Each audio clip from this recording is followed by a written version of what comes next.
ओम अज्ञानतिमिरन्धस्य ज्ञानञ्जनशलाखया चक्षुरुन्मीलितं येन तस्मै श्रीगुरुवे नमः। नमो ओम विष्णुपदाय कृष्णप्रेष्ठाय भूतले श्रीमते भक्तिवेदान्तस्वामिन् इति नामिने। नमस्ते सरस्वती देवे गौरवाणी प्रचारिणे निर्विशेषशून्यवादी पाश्चात्यदेशतारिणे। जय श्री कृष्ण चैतन्य प्रभु नित्यानंद श्री अद्वैत गदाधर श्रीवासदि गौरभक्तवृंदा। हरे कृष्ण कृष्ण कृष्ण हरे हरे, हरे राम राम राम हरे हरे। हरे कृष्ण। तो पिछली कथा में भगवान कपिल माता देवहूति को बता रहे थे कि भगवान का भक्त जो है इस भौतिक संसार में रहते हुए भी भगवान का साक्षात्कार कैसे करता है। वो बताते हैं 2 स्टेजेस में करता है, 2 स्तर पर करता है। पहला स्तर वो बताते हैं भगवान की शक्तियों में भगवान को देखता है। इस भौतिक संसार में वो सब जगह उसको भगवान की शक्ति दिखती है और शक्ति के पीछे शक्तिमान होता है। अगर इस कमरे के अंदर में बिजली है, इलेक्ट्रिसिटी है, वो कहाँ से आ रही है? इंडिपेंडेंट नहीं है, वो पावर हाउस से आती है। तो पावर हाउस मतलब शक्तिमान और पावर मतलब शक्ति। तो इस भौतिक संसार में जैसे हम अगर कहीं पर जाते हैं, आपने देखा होगा बहुत सारे लोग जो हैं, प्रकृति बहुत सुंदर है, वो ऐसे जगहों पर जाते हैं जैसे जहाँ पर पहाड़ हैं, जहाँ पर नदियाँ बह रही हैं और बड़ा सुंदर जो है वो नज़ारा देखते हैं। वो कहते हैं कि वेरी ब्यूटीफुल सीनरी, मतलब प्रकृति में इतनी सुंदरता है, लेकिन उनके मन में विचार नहीं आता है कि अगर भगवान की शक्ति में इतनी सुंदरता है, वो सुंदरता बनाने वाला कितना सुंदर होगा, ये लोग नहीं सोचते हैं। एक आर्टिस्ट जो है एक सुंदर पेंटिंग बनाता है, तो जब हम उस पेंटिंग को देखते हैं तो किसने वो सुंदर पेंटिंग बनाई है, वो चित्र किसने बनाया है, वो भी बड़ा महत्वपूर्ण होता है। तो भगवान का भक्त जो है भगवान की शक्ति के द्वारा भगवान के दर्शन करता है। जैसे हमने एक उदाहरण दिया था, जब माँ अपने बच्चे से प्रेम करती है, अपने बच्चे का कुछ भी वस्तु देखती है तो उसको वस्तु नहीं दिखाई देती है, अपना बच्चा ही दिखाई देता है, अपनी संतान ही दिखाई देती है। इसी प्रकार से जब भगवान का भक्त भगवान से प्रेम करता है तो जो भगवान की जो शक्तियाँ हैं इस भौतिक संसार में, उसको देख करके वो भगवान को ही याद करता है। यही अंतर होता है। देखिए, भौतिक जो समाज के अंदर में जो लोग हैं वो भी कहते हैं कि नेचर इज़ वेरी ब्यूटीफुल, प्रकृति बड़ी सुंदर है, लेकिन प्रकृति के पीछे जो प्रकृति को बनाने वाला है उसके बारे में उनको कोई आइडिया नहीं है। ये अंतर होता है। तो भगवद गीता में हमने इसके बारे में बताया था ना, भगवान ने कैसे बताया है कि अगर हमें अभी भगवान के दिव्य रूप के दर्शन भी नहीं हो रहे हैं, लेकिन फिर भी उनकी शक्ति के द्वारा उनके दर्शन हम कर सकते हैं, उनकी शक्ति के द्वारा। जैसे भगवान स्वयं बताते हैं भगवद गीता में, प्रभास्मि शशि सूर्योः, जो सूर्य की जो किरण है, जो चंद्रमा की जो किरण है, भगवान कहते हैं वो मेरी ही शक्ति है। प्रभास्मि शशि सूर्योः पुण्य पृथ्वी गंधश्च, और जो पेड़ों के अंदर में जो बढ़िया सुंदर फूल खिलते हैं, जैसे गुलाब का फूल है, चमेली का फूल है, चंपा का फूल है, कितनी सुंदर महक उसके अंदर में आती है। वही धरती है। हम लोग धरती के अंदर से इतनी बढ़िया सुगंध नहीं निकाल सकते हैं, लेकिन भगवान की शक्तियाँ देखिए कैसी है, अलग अलग पेड़ों के द्वारा उसी धरती से कितनी सुंदर सुगंध आती है। तो भगवान कहते हैं पुण्य पृथ्वी गंधश्च, जो ये सुंदर महक आती है भगवान कहते हैं वो भी मेरी ही शक्ति है। फिर भगवान ये भी बताते हैं रसोहम अपसु कौन्तेया, जब हमें बहुत प्यास लगती है, तब आप प्यास लगती है तो दूध पी करके आपकी प्यास नहीं जाएगी, जूस पीने से भी आपकी प्यास, लेकिन पानी जब आप पिएंगे, ठंडा पानी, बढ़िया जो है शीतल जल अगर आप ग्रहण करेंगे, आपकी प्यास चली जाती है। तो भगवान कहते हैं उसका जो रस है वो मैं हूँ। तो इस प्रकार से हम जो है सबसे पहले स्तर पर भगवान को हमें कैसे देखना है कि भगवान की जो भी संसार के अंदर में शक्तियाँ हैं उसके द्वारा हमें समझना है कि इनके पीछे शक्तिमान है, भगवान का हाथ है। भगवान स्वयं कहते हैं कि इस भौतिक संसार में मया अध्यक्षेन प्रकृति सूयते सचराचरम, जो भी प्रकृति कर रही है भगवान के अध्यक्षता में कर रही है, इंडिपेंडेंट नहीं कर रही है। तो ये भगवान कपिल बताते हैं पहला तरीका है भगवान का भक्त जो है भगवान का साक्षात्कार कैसे करता है। शक्ति के द्वारा, भगवान की शक्ति में भगवान प्रेजेंट नहीं है पर्सनली, लेकिन उनकी शक्ति के द्वारा उनका जो है आभास होता है भगवान का। ये पहला स्टेज है। दूसरा भगवान कपिल कहते हैं कि भगवान जो है स्वयं हर एक जीव के हृदय में परमात्मा के रूप में भगवान ने प्रवेश किया है। हम सब जितने भी जीव हैं, चाहे कुत्ता है, बिल्ली है, मनुष्य है, पुरुष है, स्त्री है, बच्चा है, बूढ़ा है, सबके अंदर में, सबके हृदय के अंदर में आत्मा भी है और परमात्मा भी है। और परमात्मा ने अंडांतरस्थ परमाणु क्षयंतरस्थम, भगवान ने इस यूनिवर्स ब्रह्मांड के अंदर में भी प्रवेश किया है।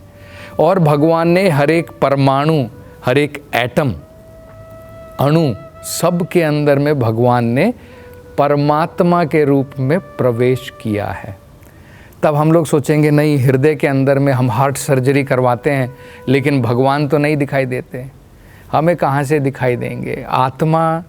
आत्मा का भी जो है इतनी छोटी होती है, केशाग्र शतभागस्य शतधा कल्पितस्य च, वेदों में कहा है एक जो बाल होता है हमारे सिर के ऊपर, उसका जो टिप है, उसका जो सिरा है, उसको अगर हम 10,000 पार्ट में बांट दें, वो पहले ही इतना छोटा होता है, उसको 10,000 भागों में बांट दें, उतनी छोटी आत्मा होती है।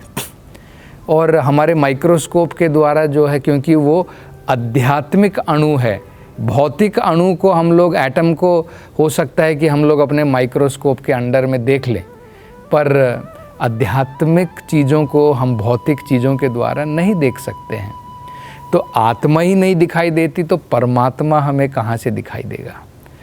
तो हैं, लेकिन भगवान अपने जो है योग माया के कर्टन के द्वारा, योग माया का जो पर्दा लगा है उसके कारण हमें भगवान के दर्शन नहीं होते हैं। भक्ति के द्वारा क्या होगा, ये योग माया का कर्टन निकल जाएगा, भगवान के साक्षात दर्शन होंगे।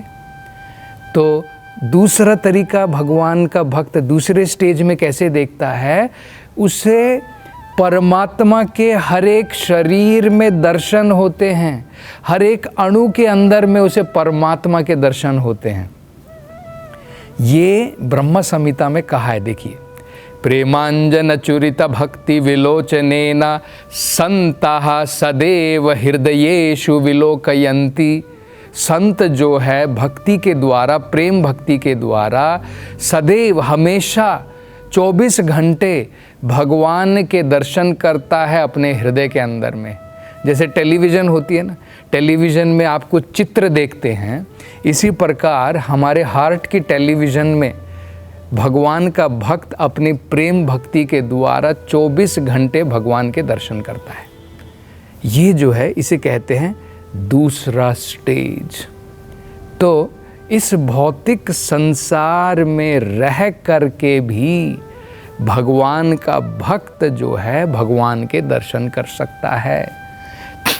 अब कपिल भगवान जो हैं एक बड़ा सुंदर उदाहरण दे करके समझाते हैं ये कैसे संभव है। वो कहते हैं कि देखो सूरज इतनी दूर है, बहुत दूर है, हम सूरज तक नहीं पहुंच सकते हैं, लेकिन घर में बैठ करके भी सूरज के दर्शन कर सकते हैं।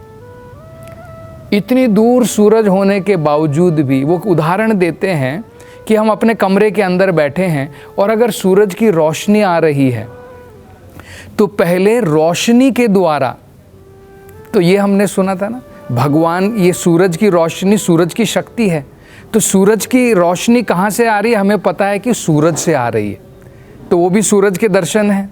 सूरज की रोशनी के दर्शन मतलब वो सूरज से आ रही, वो फर्स्ट स्टेज हो गया। दूसरा वो कहते हैं कि साक्षात उसका रिफ्लेक्शन, उसका प्रतिबिंब भी हम देख सकते हैं। आप अपने कमरे के अंदर में एक पानी का बर्तन रख दीजिए, एक बड़ा बर्तन रख दीजिए, उसमें पानी भर दो, तब क्या होगा, सूरज जो इतनी दूर है आपको अपने बर्तन के ऊपर चमकता हुआ नजर आएगा। तो इसी प्रकार से भगवान इतनी दूर हैं, गोलोक वृंदावन धाम में है, लेकिन उनका रिफ्लेक्शन, उनका प्रतिबिंब परमात्मा के रूप में सबके हृदय में विराजमान है। तो देखिए, आपने सुना होगा ना, देखिए हम लोग कहते हैं, आप अमेरिका में भी चल रहे हैं तो आप कहते हैं कि सूरज मेरे सर के ऊपर है। आप जैसे जैसे चलेंगे सूरज आपके सर के ऊपर ही रहता है, कितना भी आप चलिए। तो इसी प्रकार से अगर सूरज हमेशा हमारे साथ रह सकता है तो भगवान क्या परमात्मा के रूप में हमारे साथ नहीं रह सकते हैं। तो ये जो है दूसरा स्टेज होता है जहाँ पर इस भौतिक संसार में रह करके भी हम भगवान के दर्शन जो हैं परमात्मा के रूप में कर सकते हैं। इसलिए भगवान कपिल क्या बताते हैं कि भगवान का भक्त जो होता है वो भी भौतिक संसार में रहता है, वो भी शरीर के अंदर में रहता है, भौतिक परिस्थिति उसके भी चारों तरफ होती है, लेकिन वो उसके द्वारा अफेक्टेड नहीं होता है। कैसे होता है वो? क्योंकि वो हर एक चीज का प्रयोग भगवान के लिए करता है। एक बड़ा सुंदर श्लोक है रूप गोस्वामी का, जिसके द्वारा वो बताते हैं कि कैसे व्यक्ति इस संसार में अपने शरीर के साथ रह करके भी मुक्ति की प्राप्ति कर सकता है।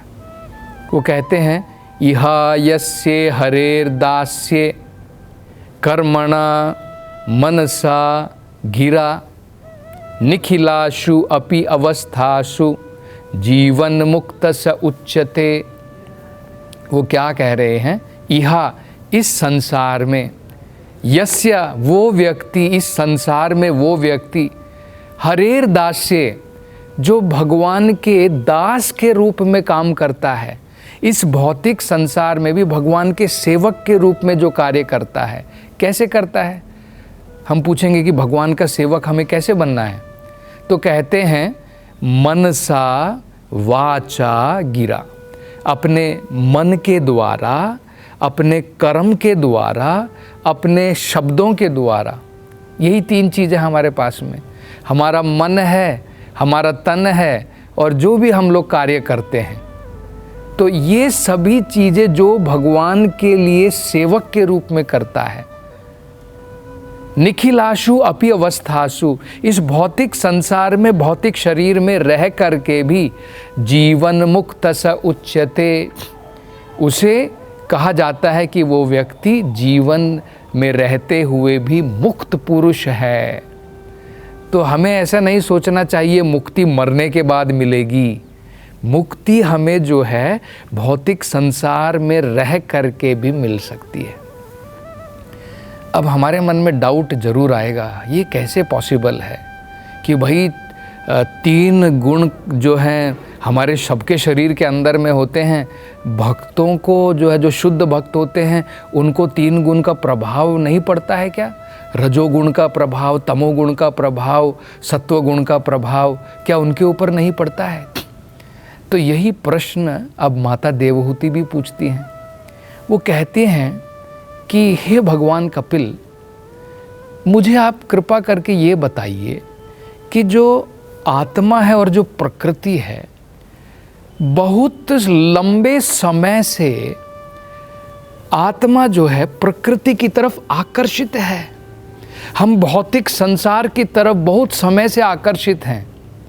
तो कहते हैं क्या छुटकारा पाना आसान है? क्या प्रकृति कभी आत्मा को छोड़ेगी, इस भौतिक संसार से मुक्ति प्रदान करेगी? क्या ये पॉसिबल है? वो कहते हैं कि जैसे हवा में गंध बहती है और उसको अलग करना बड़ा मुश्किल होता है, तो क्या इसी प्रकार से प्रकृति और आत्मा पुरुष को अलग करना आसान है? तब भगवान जो हैं इसका बड़ा सुंदर उत्तर देते हैं। देखिए वो क्या कहते हैं। भगवान कहते हैं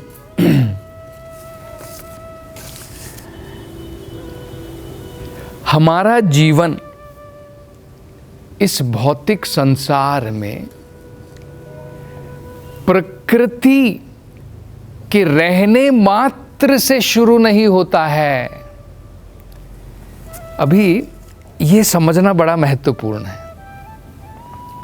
देखिए, अगर एक पुलिस का डिपार्टमेंट है, पुलिस का डिपार्टमेंट, बहुत सारे लोग पुलिस के डिपार्टमेंट के टच में होते हैं, उसके संबंध में होते हैं, तो क्या वो सारे लोग क्रिमिनल हैं?